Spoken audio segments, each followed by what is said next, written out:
Max Verstappen won the first Miami Grand Prix, defending Charles Leclerc after passing on track early on and then holding off significant pressure after a late safety car. Carlos Sainz finished third, ahead of a struggling Sergio Perez, and George Russell finished fifth, ahead of Lewis Hamilton, after benefiting greatly from the safety car timing and then beating his teammate in battle afterwards.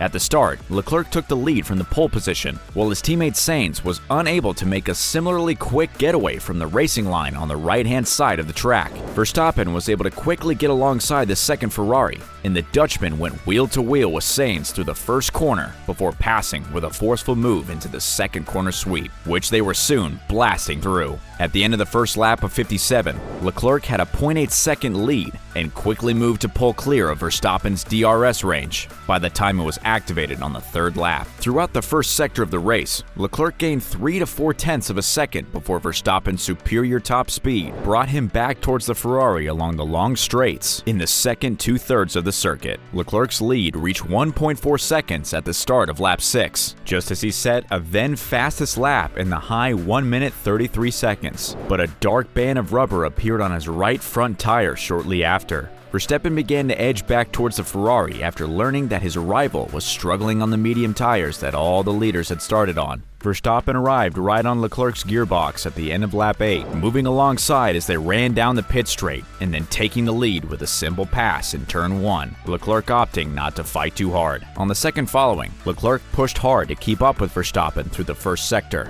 which benefits from Ferrari's higher downforce package, but was dropped as Verstappen ran down every subsequent straight and was out of DRS threat after 2 laps. The Red Bull driver steadily increased his lead, helped by Leclerc locking up and sliding deep on turn 17 on lap 12, costing him a second and extending Verstappen's lead to 2.6 seconds at the end of that lap. By lap 21, Leclerc had gained 4.2 seconds thanks to Ferrari's Plan D strategy, while Red Bull informed Verstappen that his right front tire management was the key difference. Behind the leaders, Sainz had quickly fallen back, with Perez initially following him closely before losing over 5 seconds due to an engine issue that Red Bull had to correct with the steering wheel setting change. At this point, Leclerc was able to set 5 competitive times, but not consistently, and with Verstappen able to cover him off every time. So Ferrari called him in to switch to the hards at the end of lap 24, just after he had complained that his car was so difficult to drive. Red Bull left Verstappen out for 2 more laps before putting him on the hards, gaining another 0.8 seconds thanks to faster service from his mechanics and those working on Leclerc's car earlier. Verstappen led by 7.5 seconds at the start of the second stint, which Leclerc cut with a series of fastest laps in the high 1 minute 32 seconds, before the leader responded with an even faster best time to restore and then maintain his lead. Similarly to the state of the race, Leclerc gained several tenths through the twisty first sector before Verstappen reclaimed time later in the lap, the pair trading fast laps, but the gap between them remained stable. Verstappen led by 7.8 seconds heading into the final third, with Red Bull seeming only concerned about a threat of rain as clouds gathered above the Miami Gardens track.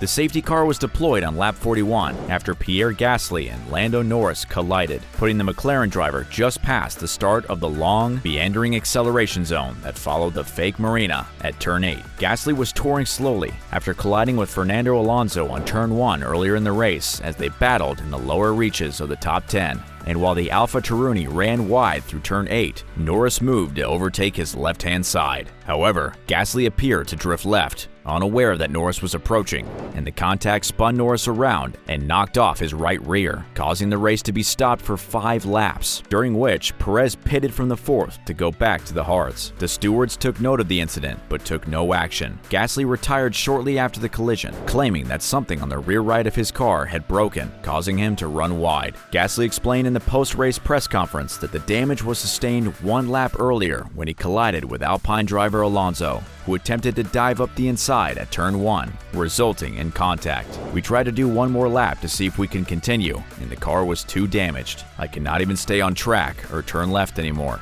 Then on our last lap, on our way back to the pits, I was going slow after turn 7, and yeah, All the cars passed. I was trying to turn right to give room, and Norris came and clipped my front left tire. Verstappen easily pulled ahead of Leclerc at the restart, while Perez applied heavy pressure to Sainz on the pit straight but was rebuffed on the outside line into turn 1. There was an exciting 11-lap sprint to the finish, with Leclerc staying within DRS range for much of the remaining action and putting Verstappen under severe pressure. With a look to the inside of turn 11 at the end of the long, curving run from the marina, Leclerc came closest to making a pass, but was pinched on the inside line and lost ground, never getting alongside the leader. He closed in again, but a hard curb clatter at the chicane on lap 52 reduced his lead from 0.5 to 0.8 seconds. And when Verstappen's superior top speed came into play on the next straight, the writing was on the wall for the Ferrari driver. On the next lap, Leclerc lost DRS range on the back straight and never recovered, allowing Verstappen to win by 3.7 seconds. Despite having much older tires than the competitors, Sainz took the final podium spot. Perez had closed in again after his restart attack had failed. On lap 52, Perez made a late lunge at the first corner, but when Sainz swept right and the pair nearly collided, the Red Bull driver locked up and went deep, giving the Ferrari back third, which he did not lose from there. Sainz revealed immediately after the inaugural Miami Grand Prix that he was still feeling the effects of his heavy Friday practice collision, admitting he was suffering from neck pain during Sunday's sweltering race. It's been better. Obviously, after the crash from Friday, I still had a bit of a neck pain going into the race, but I had to manage it and I fought through it, especially with Checo on the end on the medium tire. It was very difficult to keep him behind, but we managed to keep the podium, which is a decent result. On the other side of the paddock, George Russell finished 5th after making significant gains under the safety car, the Mercedes driver starting in 12th on the hards and running a very long first stint in the hope of a race interruption. He got his wish and was able to take the mediums while the rest of the field was slowing down and restarted behind Lewis Hamilton, who had recovered from a slow first lap in which he climbed over the turn 1 curbs and was then tapped by Alonso at the next run, costing him momentum. At the restart, Hamilton recovered to run 6th behind Valtteri Bottas, with the Finn then gifting the Mercedes pair a place when he collided with the wall exiting turn 17, after which Russell came out on top of a wheel-to-wheel battle with his illustrious teammate going through turns 11 and 12. Russell initially passed Hamilton off track before allowing the 7-time champion back through and repassing him with DRS at turn 11, with Russell finishing 5th. Bottas finished 7th, ahead of Esteban Ocon, who took advantage of the late turn 1 shut between Sebastian Vettel and Mick Schumacher. Both were in contention when Ocon attacked Schumacher at turn 17 on lap 53, with Vettel passing both in one move, but giving DRS to Schumacher as they ran onto the pit straight. Contact between the Aston Martin and the Haas at turn 1 spun Vettel around and broke Schumacher's front wing, with the former retiring in the pits with damage, and the latter finishing 15th after missing out on his first F1 point.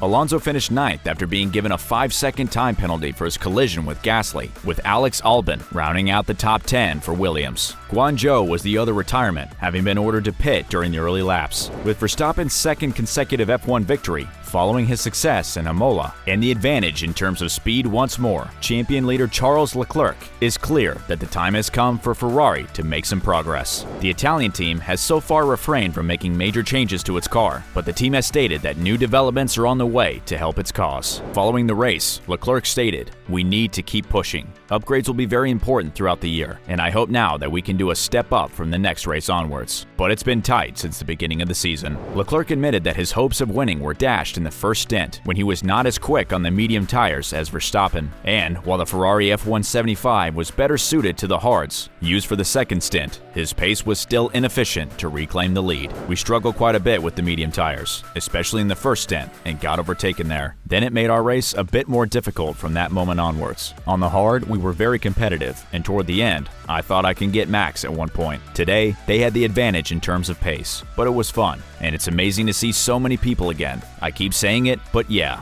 it's great to have so many Ferrari fans in the grandstands. Even in the best of circumstances, due to the bumpy nature of the racetrack and South Florida's heat and humidity, Sunday's much-anticipated event became an extremely physical challenge for the drivers. Nonetheless, with Red Bull taking another step forward, Ferrari is undoubtedly feeling the heat. Fans had mixed feelings about the inaugural Miami Grand Prix. On the one hand, there were some intense moments, but the race was mostly uneventful. What were your thoughts on the Miami Grand Prix? Will Red Bull maintain their lead, or will Ferrari reclaim it with their upcoming Barcelona upgrades? Leave your thoughts in the comments section below.